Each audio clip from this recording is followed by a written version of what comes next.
Afortunadamente en México se estima que cada 4 horas un niño pierde la vida por esta enfermedad. Hoy se conmemora el Día Internacional del Cáncer y por eso le damos la bienvenida a esta mesa para seguir desmenuzando todos nuestros miedos, los que están en nuestras mentes y los que realmente existen y que debemos ver. Doctores, bueno, ya los presentamos, nada más me falta presentar a Félix Gaitán, bienvenido. Hola. Él es oncólogo pediatra, jefe de área de trasplante del Infantil de México. Pepe Bandera, ¿cómo estás? Nuevamente contigo, gracias por estar con nosotros. Pues bueno, ¿cómo iniciamos esta mesa tan dolorosa y tan ruda, ¿no? Es una mesa que hablar del cáncer es... No se nos enchina el cuerpo, pero también hablar de un cáncer en niños más. Sí, el cáncer nos asusta a todos, ¿no? Pero pues cuando es en un niño, que muchas veces no hay un factor de riesgo, y ahorita vamos a preguntarle al especialista, ¿qué podemos sospechar o cuáles son los tumores más comunes que presentan los niños? Hola, ¿cómo están? Muchas gracias por la invitación.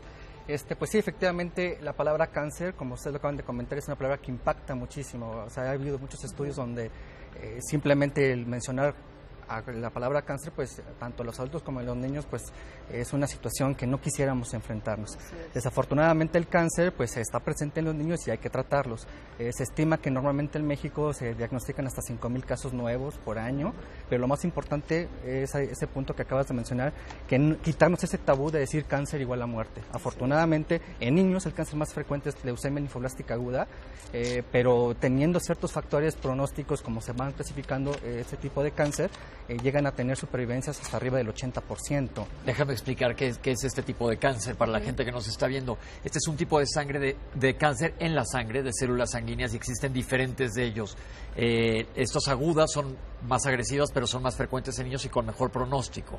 Así es. ¿Y qué otro tipo de tumores se presentan más frecuentemente en niños? Está lo que es leucemia linfoblástica en primer lugar, posteriormente los linfomas, que también es un cáncer que se origina a través de los ganglios linfáticos, y en tercer lugar está lo que es los tumores del sistema nervioso central.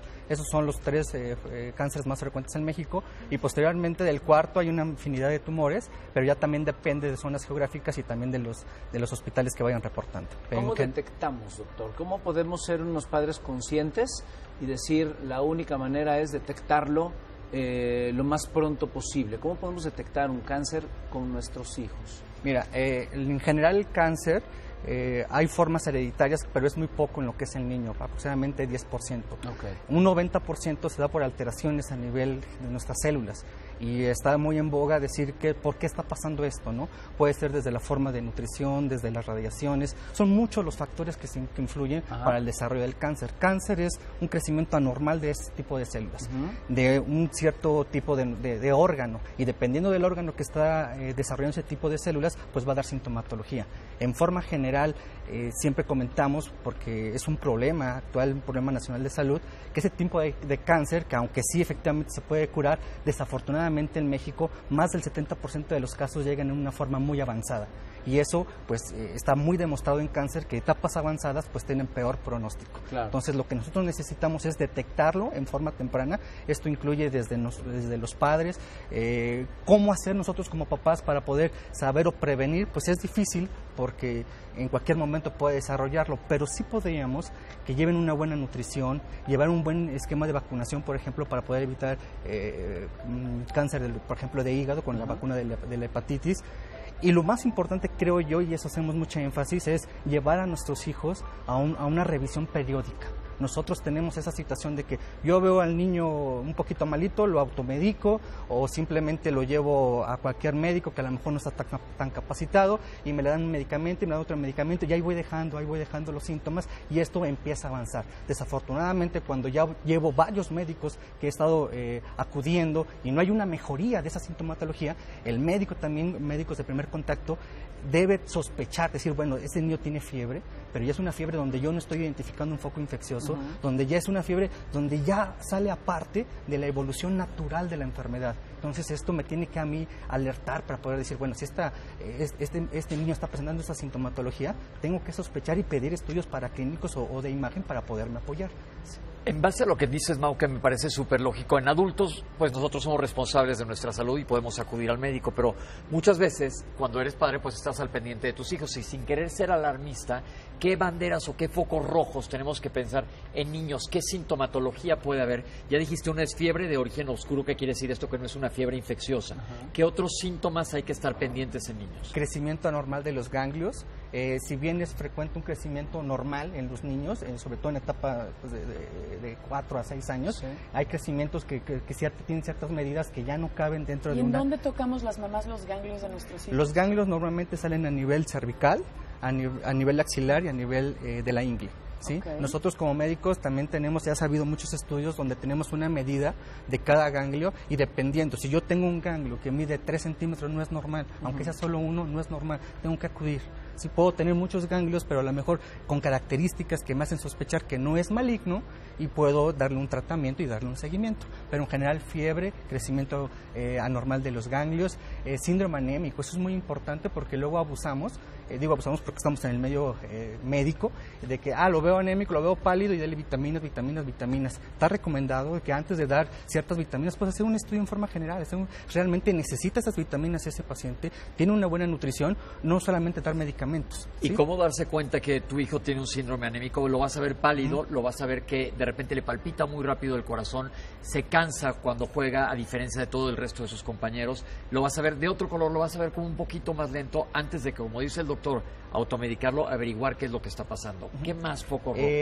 Sí, o sea, presentan esos niños sangrados frecuentes, ¿sí? Es común que los niños pues en la etapa infantil pues estén jugando para arriba, para abajo y tengan ciertos moretones, pero en estos niños empiezan a haber sangrados de la nariz espontáneos, ¿sí? Porque luego llegan las mamás, es que sangra de la nariz, pues sí, pero a lo mejor la temperatura, la resequedad, el que se estén picando, lo travieso que son los niños, pues puede sangrar, pero hay sangrados espontáneos en los cuales eso también nos debe llamar la atención, aunado, por ejemplo, los síntomas que tú comentas, lo veo pálido, lo veo más cansadito, no rinde en la escuela, me refieren, eso es para, por ejemplo, poder sospechar tumores del sistema nervioso central, hay una cierta regresión de lo que ya aprendió en la escuela, son niños que van bien y de repente pues ya no aprende muy bien, y uno dice, bueno, es que a lo mejor le está fallando la vista o algo, hay que hacer un poquito más... Y aparición de moretones. Aparición de moretones, efectivamente, que eso es lo que puede sospechar. En forma general son mucho la sintomatología, que bien, como siempre le decimos a los médicos de primer contacto, no el hecho de que tenga un moretón va a ser igual a cáncer, sí, pero tienes que darle un porqué, qué está pasando. Perdón, a mí lo que me preocupa un poco o sea, para detectar que alguien tenga cáncer, niño, adulto, el procedimiento es difícil, ¿no? O sea, ¿cómo? Yo nunca he oído sí, me saqué sangre y luego me dijeron que tenía cáncer. Dependiendo de dónde, dependiendo de qué sistema, porque, por ejemplo... Hazte cuenta, el PET que hacen, que es muy famoso. Sí, pero el PET es para buscar sobre todo cuando hay posibilidad de metástasis en otros lados, pero muchas veces en cánceres sanguíneos, con que tomes una muestra de sangre, vas a ver una elevación bestial con los niveles, ves de sangre, ahí de algunas células y te puede indicar. Pero lo que yo creo que también es bien importante aquí comentar es... ¿Con quién acudir? Estamos hablando de médicos de primer contacto y los niños tienen que tener un seguimiento pediátrico hasta cierta edad. Claro. Pero cuando detectan esto, comentarlo los padres si tienen inquietud al médico y con quién acudir. Porque tú eres un oncólogo pediatra y te llegan puras referencias. Entonces, ¿cómo hacen los papás? ¿Cómo buscan ayuda? La base principal es que ese médico de primer contacto tenga la sospecha diagnóstica para poderlo referir a un centro de tercer nivel, en donde nosotros con estudios que no se tienen a la mano, por ejemplo, el médico de primer contacto, podamos especializar, ¿sí? Y tomarlos para poder llegar a un diagnóstico concreto. Por ejemplo, leucemia, el hecho de que esté pálido, que esté cansado, que se le salgan moretones, o sea, eso no me hace un diagnóstico de leucemia. Tiene que realizarse un aspirado de médula ósea. Para eso se manda a un hospital de tercer nivel, se hace una revisión completa, se toma un aspirado y se hace un diagnóstico. En temas de medicina, creo que hemos tocado el punto muy concreto, muy directo, y como se debe hacer. Pero en temas emocionales, doctor Jesús, ¿qué pasa con un niño emocionalmente? ¿Qué pasa con la emoción? ¿Qué pasa con sus sentimientos cuando está diagnosticado con esta enfermedad? Yo quiero compartirles una historia. A un niño, para un niño la palabra cáncer... el niño tiene la idea de muerte como volver a nacer, como lo ven en las caricaturas, que vuelve la vida. Entonces me pasó recientemente que un niño toma el teléfono de su mamá de 7 años y me marca y me dice, doctor, necesito que venga y hable con mi mamá urgente a casa. Digo, ¿qué pasó, campeón? Dice, yo ya quiero descansar, dice, y ella se aferra a seguir diciéndome, sigue luchando.